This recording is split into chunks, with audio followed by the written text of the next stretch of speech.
at the Sentinel Market here on I-8, and I ran into Rob, who is doing the Southern Tier. But you're off the Southern Tier right now. I'm off the Southern Tier right now. I came off in New Orleans and decided to follow Highway 90, basically, all the way to Del Rio, up to Van Horn. Yeah, and well, then, that's back on the Southern Tier. And then back on the Southern Tier for a while, and then back off the Southern Tier. Okay, good. So I'm just riding up now from Tucson towards Welton. Awesome. You're gonna spend the night tonight at Welton. And did you have any problem bringing your bike over on the airplane? No problems at all. How much did that cost? It cost me roughly around £50. Okay. So roughly around about $75. Okay, good. All right, and you're almost done with the Southern Tier. How long have you been on the road? I've been on the road since the 1st of December. Okay, oh, it's awesome. And I can't even remember the date what we're on now. I think it's something like the 16th. It is the 16th. Oh, there we go, the 16th of January. And I've had 4 days off in New Orleans. Okay, good. 2 days stuck in Sanderson because of bad weather, and 1 day off in Opelousas because it rained persistently for 24 hours. Yeah, that's not good. It's no fun. No fun at all. Well, you're right here at the end of the Southern Tier, and let's see, you're probably what, 4 or 5 days out to you. I believe it's Thursday today. I don't know. Thursday, I don't know, but I'm hoping to be in San Diego by Sunday. Okay, good. By Sunday, and then Sunday in San Diego. I'm going to take Monday off, and then Tuesday I'm going to start the ride up to Los Angeles and hopefully get there for Thursday afternoon. So the flight out? So I'll stay there, get there Thursday afternoon. Thursday night, Friday night, Saturday night in a hotel, live it up. Yep. Why not? Go out and party in LA, and then my flight back is on Sunday the 25th. All right, awesome. Well, you only have one more big climb, and that's the Ocotillo up to Yacumba. That's right. And and I've given you the heads up on Yacumba. You have indeed, yeah. So hopefully you'll have a good stop there. Yeah. And I just wanted to say thank you for taking the time to do a quick interview, and safe travels. Thank you very much. Safe travels to you as well. Brilliant. So I'm back here at Painted Rock Petroglyph site, 11 miles down Painted Rock Road at mile marker 102. When I was at Sentinel, I picked up an extra gallon of water so I could stay out here an extra day. I started in Hill Bend, and I came out this way, and I stopped here and looked at the sign. Then I rode out to Yuma, and I rode back, and this is when I'm going to stop at Painted Rock and enjoy this enjoy this weather. I mean, could it be any better?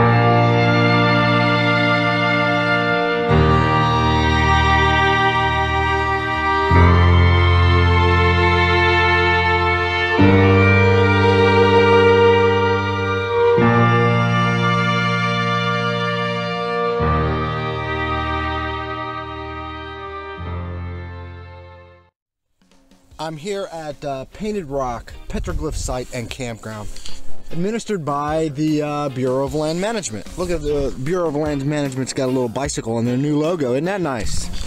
If you do come to Painted Rock, what I would advise is to find one of these signs that say closed area.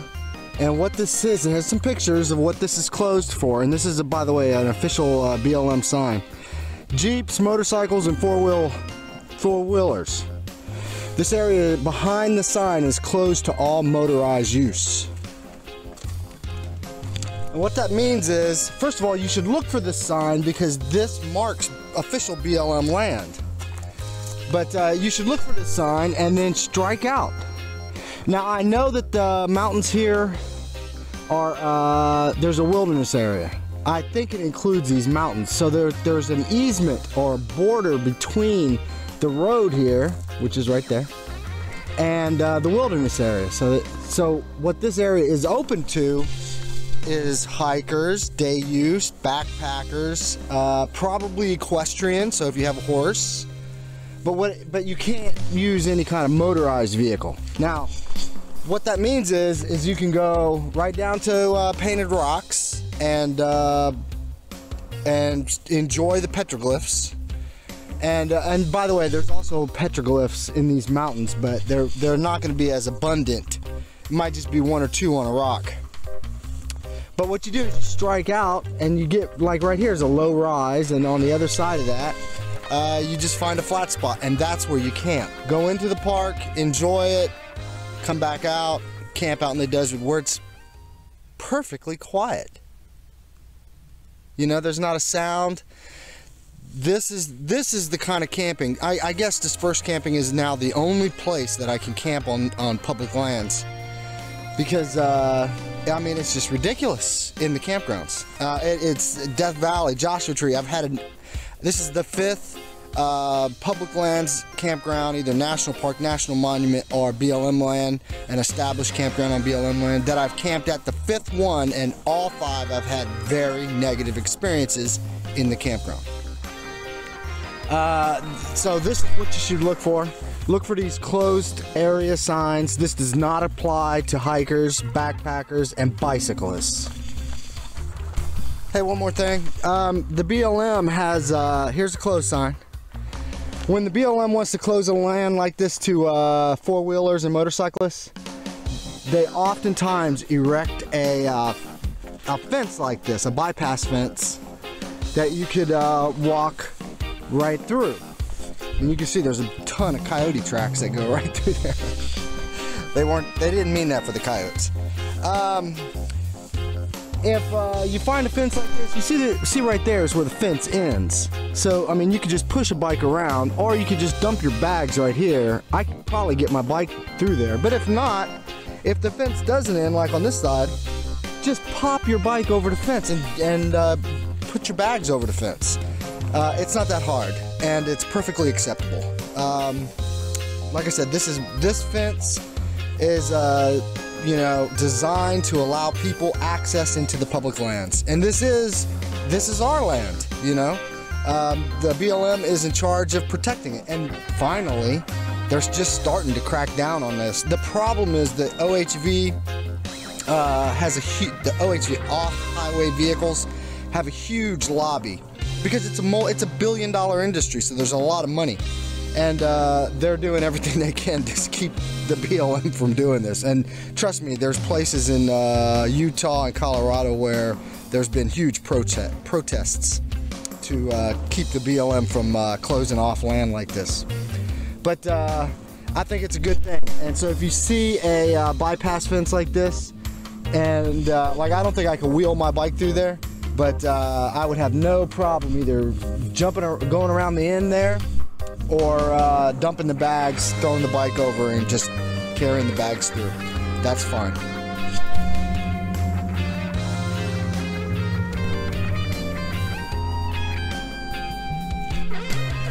Another word of caution here. From the park up to about 2 or 3 miles outside the park, it's BLM land. And once you get, there's another section that goes through a little bit of a wetland, and it's the property of the Tohono O'odham Nation. And I would recommend that you do not trespass on Indian land. Okay, so last night, actually 2 nights I spent at Painted Rocks Petroglyph sites, BLM campground. It cost $8 a night. There's no water, so you need to bring all the water in that you're going to use and enough to get out. I brought 2 gallons in. This is Painted Rock Road. It's exit 102 on Interstate 8. If you do go to Painted Rocks Petroglyph site, BLM campground, be sure to bring earplugs, because everybody's got a generator and they run them until the latest possible, 8 o'clock at night, and they all go off. They all go off, and they're all back on at 8 o'clock in the morning. So bring earplugs. If I had to do it over again, I'm 14 miles from Gila Bend, and I think 15 miles to the Sentinel Market. If I had to do it over again, I would go out to Painted Rocks and camp on BLM, the BLM land that surrounds the park. That's perfectly acceptable. It's dispersed camping. It's just, there's too many extremely loud people, not just generators. It was once again a very negative experience camping in a established campground on federal land. Anyway, I got 1.5 liters of water and 14 miles to Gila Bend, down my old friend Interstate 8. If you are coming out this way and you're looking for a place to camp, between here and Gila Bend, there is it's all agricultural land. It's about right here is where it stops, and right here on this side of the there's a railroad track, and there's a big field right past this thick grove of mostly mesquite and Palo Verde tree. So that wouldn't be a bad place. You'd have to cross the railroad track though. It looks pretty good out there. There's a little rise, and there's no fence that I can see. So you could, that's probably state land. Anyway, 102, exit 102, I-8, 14 miles back to Gila Bend. I think this is Saturday, which means the library is going to be closed. What do? I might spend the night outside of Gila Bend and figure out where I'm going to go from there. I'm not sure.